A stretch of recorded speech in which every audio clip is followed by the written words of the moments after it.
क्यों जी, मॉर्निंग शॉर्निंग हो गई? सैडी भी हो गई। तो आज का ब्लॉग काफ़ी काफ़ी काफ़ी काफ़ी एक्साइटिंग और इंटरेस्टिंग होने वाला है। आई मीन मेरे लिए तो है exciting, because I am getting out of the house. और हम लोग ऑफ कोर्स अपनी वीकली राउंड अप शॉपिंग करेंगे, जो हमें फ्राइडे को करनी थी, और जबकि हम लेजी हो गए थे तो हमने नहीं की। ऐसा ही होता है अपने साथ, फ्राइडे नहीं करी तो हम संडे करके आ जाते हैं। तो definitely we are going out for shopping, grocery shopping और recycling station, refuse transfer station, that's what we call it. तो वहाँ पर और क्या कहते हैं, एक छोटू सा topic on opportunities after high school in New Zealand. तो देखते रहना, बने रहना हमारे साथ।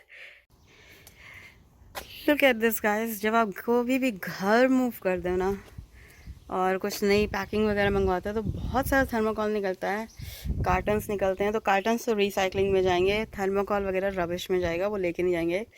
ये हमारे बिन्स में नहीं आएंगे तो हमें इसको डंप करके आना ही पड़ेगा। हमने सोचा था अपने ये बैग्स भी हम डंप कराएंगे और इसकी जो है फर्टिलाइज़र बन जाती है इस बैग्स के अंदर सारी। उस दिन जब हमने वाटर ब्लास्टिंग कराई थी तो सारी डेड लीव्स, मड वगैरह जो भी निकली थी वो सब इसमें डाली थी। बट हाउ एवर गाड़ी में जगह नहीं है अब इसको ले जाने की। और तो गाइज, अगर आप न्यूज़ देखते हैं इंटरनेशनली तो आपको पता होगा कि टोंगा एक छोटा सा आइलैंड कंट्री है, बहुत छोटा सा, इधर पैसिफिक ओशन में साउथ साइड पे ही। और वहाँ पे वो अंडर वाटर वॉल्केनिक इरप्शन हुआ है और of course tonga is highly affected because of that. New Zealand में भी ईस्ट कोस्ट, जो न्यूजीलैंड का ईस्ट कोस्ट है, वहाँ पे भी एक्सपेक्टेड था। तो यहाँ पे एक जगह है Tutukaka. It's quite funny, however it's a really beautiful place. वहाँ पर काफ़ी जो कोस्टल एरिया है, बे है टुटुकाका, वहाँ पे थोड़ा ठीक ठाक डैमेज हुआ है, लाइक इवैक्यूएशन हुई है। तो सिविल डिफेंस वाले जो है एक्टिव है वहाँ पे इस समय, और बोट्स वगैरह की मूरिंग सट गई हैं। हम लोग भी बिट कंसर्न थे बिकॉज हमारा घर जो फर्स्ट होम है हमारा, वो भी ईस्ट कोस्ट पे पड़ता है, डाउटलेस वे में। हाउएवर अभी तक टच वुड कुछ नहीं हुआ है उस साइड, कोस्ट साइड। नहीं तो एक बे में से तो पूरा पानी निकल के चला गया, इतना हाईली इफेक्ट पड़ा।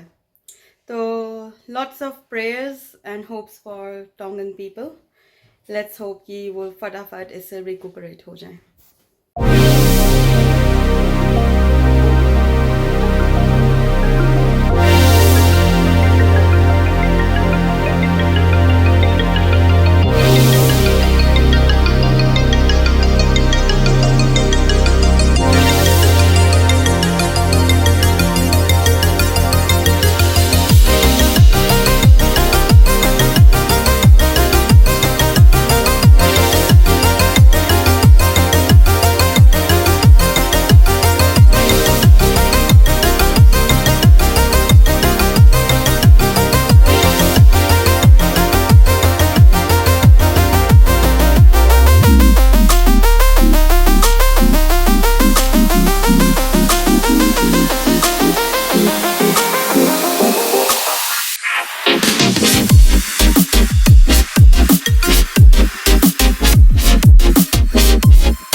तो गाइस, ये प्राइसेस हैं। अगर आपके पास ग्रीन रबिश है यानी कि जो रिसाइक्लेबल है तो उसका प्राइस ये है। Otherwise on the left hand side for the refuge. जहाँ जा रहे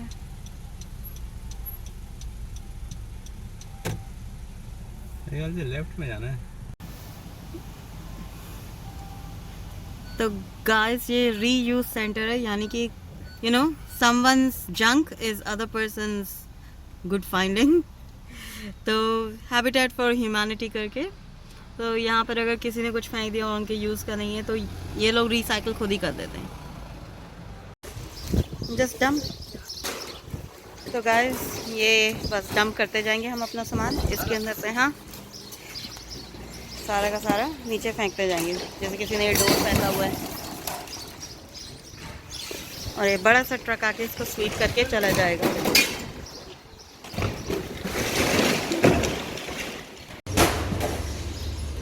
तो गाइस 2 मिनट के अंदर अपना सारा का सारा रबिश डंप हो गया और ये कार्टन से खुद ही अलग कर लेंगे। बाकी सारा ये हमारा जो थर्माकोल वगैरह था वो सारा जनरल रबिश है। ट्रक्स एंड व्हीकल कहाँ से बंद है यहाँ से? ये तो कभी ना खत्म होने वाला काम है जिसके पास मिल जाए। हाँ, कभी ना ख़त्म होने वाला ही है। तभी तो 2-3 खुल गए हैं नहीं हैमिल्टन के अंदर। ट्रेलर वाले बंदे हैं ना, ये भी तो निकाल के लेके जाएंगे किसी को रिवर्स। इधर को जाओ, इसको निकलने दो। तो निकला क्या नहीं? वो वाला रिवर्स कर रहा था ना, साथ वाला। सी गाइस, कितना सारा रबिश का इधर डंप लगा पड़ा है। बस अब वी आर एग्जिटिंग एंड काफ़ी सालों के बाद मैं यहाँ पर आई हूँ। लाइक जब हम लोग फर्स्ट टाइम न्यूजीलैंड आए थे, फर्स्ट 2 years तो हम यहाँ डंप करने आए थे क्योंकि हमारे पास बहुत गार्डन रबिश होता था। बहुत बड़ा घर था वो मम्मी का पापा का। तो 1 वे लूप हमने कंप्लीट करा, लेकिन of course entry and exit same है। हम लोग फिर से वे ब्रिज की तरफ जाएंगे। वाई? बिकॉज जब हमने एंट्री करी थी तब हम वे ब्रिज पे थे और अब हमारी गाड़ी एकदम एम्प्टी हो गई तो हम वे ब्रिज पे हैं। तो यानी यू नो द डिफरेंस। तो दे विल नो कि हमने कितना पे करना था टोटल। ऑफ कोर्स ज़्यादा नहीं है अपना, लेकिन फिर भी लेट्स सी।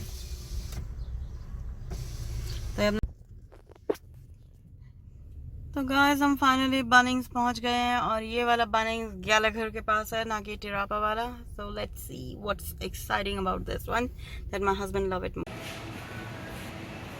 तो गाइस आज मैं ये देखने आई हूँ स्मार्ट प्रोडक्ट्स बनिंग्स के अंदर for your home. You know like जैसे जैसे टेक्नोलॉजी एडवांसमेंट होती जा रही है, you want everything at the touch of your hands. ये वेदर स्टेशन है, ये इरिगेशन कंट्रोलर है, कलर गार्डन लाइट कंट्रोलर है। इधर ये ऑफ कोर्स डिफरेंट लाइट्स भी है जो आउटसाइड इनसाइड दोनों कर सकते हो आप कंट्रोल।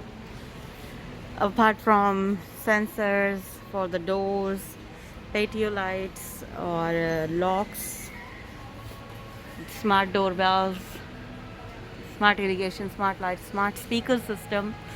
तो ये सब मैं आज देखने आई हूँ। My husband is looking at something different and I'm looking at something different.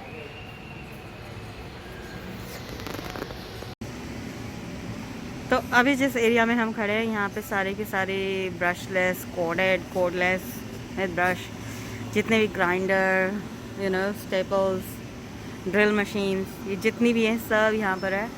और इस साइड पे सारे होल्स ड्रिल करने के लिए वॉल के अंदर, आई मीन सीलिंग के अंदर, और वो सॉ ब्लेड्स सारे के सारे इधर की तरफ। और यहाँ पर ये अगर ड्रिल ब्लेड्स आपके लॉस्ट हो गई हो तो हम लोग भी ड्रिल ब्लेड्स ही देख रहे हैं, पर हमें साइज़ मिल नहीं रहा है।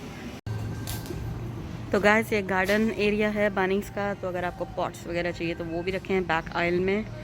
और कई तरह के सीजनल फ्लावर्स भी हैं, through out the season flowers भी हैं, यू नो। अभी तो अपने को अभी तो अपने आपको गार्डनिंग करनी नहीं है। आई लव पेट्यूनियाज, बड़े प्यारे लगते हैं ये देखने में। तो जब करनी होगी गार्डनिंग तो हम भी लेके जाएंगे।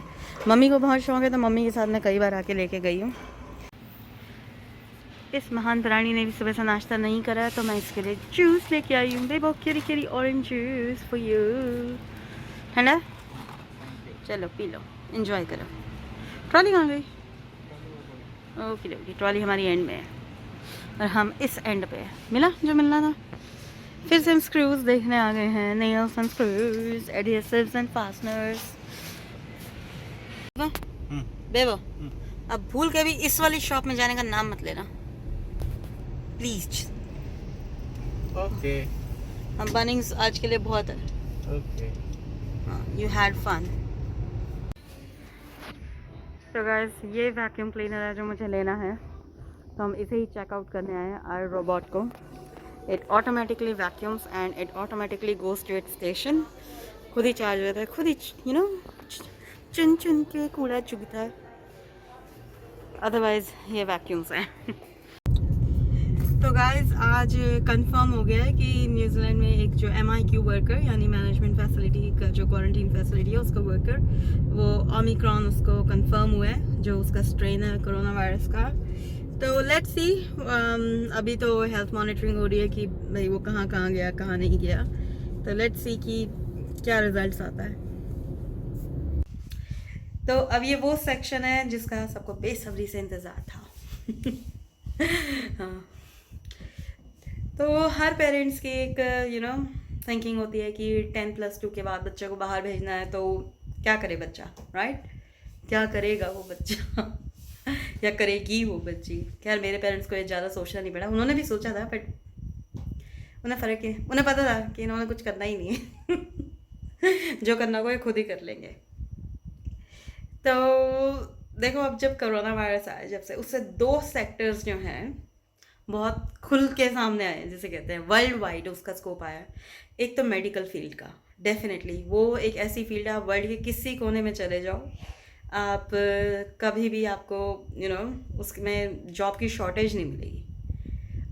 चाहे आप नर्सेस, ज़रूरी नहीं कि मेडिकल फील्ड में सिर्फ आपको GP बनना है, सर्जन बनना है या नर्स ही बनना है, काफ़ी और फील्ड भी हैं। तो अगर आप लाइक एनेस्थीसिया स्पेशलिस्ट है, रेडियोलॉजिस्ट है, कार्डियोलॉजिस्ट है, और ये स्पेशलाइजेशंस हैं, स्पेशलाइजेशंस हैं। तो डेफिनेटली डॉक्टर्स एक स्किल शॉर्टेज में है न्यूजीलैंड के अंदर। For a long time I have known that. और तो अगर आपके पास बायोलॉजी है और आप अच्छे हैं, आपको मेडिकल फील्ड में जाना है, तो है 2 universities I would highly recommend. Otago number 1 and then Auckland university for medical sciences degree, best है।